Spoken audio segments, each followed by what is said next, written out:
Megastar craze తో cinema ఇండస్ట్రీలో అడుగుపెట్టి తన పవర్ స్టార్ గా ఎదిగాడు మన పవన్ కళ్యాణ్. జనం అభిమానంతో రాజకీయ రంగంలో అడుగుపెట్టి భారతదేశ రాజకీయాల్లో గొప్ప డిప్యూటీ సీఎం గా నడుస్తున్నాడు మన పవన్ కళ్యాణ్. ఈ హరిహర వీరమల్లిలో ఒక గొప్ప యోధుడిగా కనిపిస్తాడు మన పవన్ కళ్యాణ్. దేవుడు వస్తాడు రథం మీద, మన పవనుడు వస్తాడు ఈ సినిమాలో గుర్రం మీద. నిధి అగర్వాల్ గ్లామర్ చూస్తుంటే ఫ్యాన్స్ గుండెల్లో ఇల్లు కట్టేశారనమాట. బాబీ డియోల్ని చూస్తే ఒక ఔరంగజేబుని చూసిన విధంగా అనిపిస్తుంది. నేనైతే ఆయన రాజ్యం వెళ్ళినప్పుడు మనం పుట్టలేదు కాబట్టి ఈ సినిమాలో బాబీ డియోల్ గారు ఔరంగజేబు ఇలాగే ఉంటాడేమో అన్నట్టు యాక్టింగ్ చేసేసారు. ఆయన నాకైతే అల్టిమేట్. ఈ మూవీ అయితే ఓవరాల్ గా బ్లాక్ బాస్టర్ ఫిలిం. దీన్ని ప్రతి ఒక్క ఆడియన్, ప్రభాస్ ఆడియన్, అల్లు అర్జున్ ఆడియన్, ఎన్టీఆర్ ఆడియన్, రామ్ చరణ్ ఆడియన్స్, అందరు ఆడియన్స్ వచ్చి ఈ మూవీ చూడొచ్చు. నెంబర్ 1 ఇది black buster movie.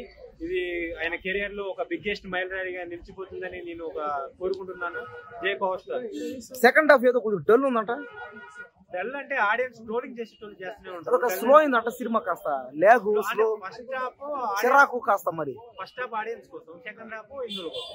Pushpa 2 cinema record break చేస్తే, పుష్ప 2 రికార్డ్ అంటే ఫస్ట్ పుష్ప అనే రికార్డ్ బ్రేక్ చేస్తుంది, సెకండ్ పుష్ప అనేది బ్రేక్ చేస్తుంది. దేనికని? ఎందుకంటే దీని బడ్జెట్ దీని అంత హైప్ లేదు కదా మూవీకి రావటం. హైప్ లేకుంటుంది కాబట్టి మూవీ దీనికి అయితే ఒక 500 కోట్లు వస్తాయి. అంటే పుష్ప 1 కి 350 crores వచ్చాయి కదా. అని ఇప్పుడు కనీసం పెట్టిన పెట్టుబడి డబ్బు కూడా రాదంటారా వెనకే?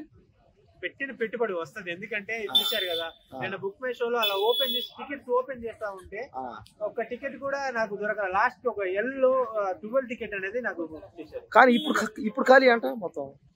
ఇప్పుడు బాగా ఖాళీ ఉన్నాయంట టికెట్లు. ఏం కదా బుక్ కాలేదంట. సెకండ్ మరి మనం వెళ్ళలేదు కదా, ఖాళీ ఉన్నాయంటే మరి చెప్పలేము. పైగా వర్షం వస్తుంది, తుఫాను వస్తుంది. ఈ రోజే సినిమా రిలీజ్. హరిహర వీరమల్లితో పవన్ కళ్యాణ్ తుఫాను తెచ్చాడు.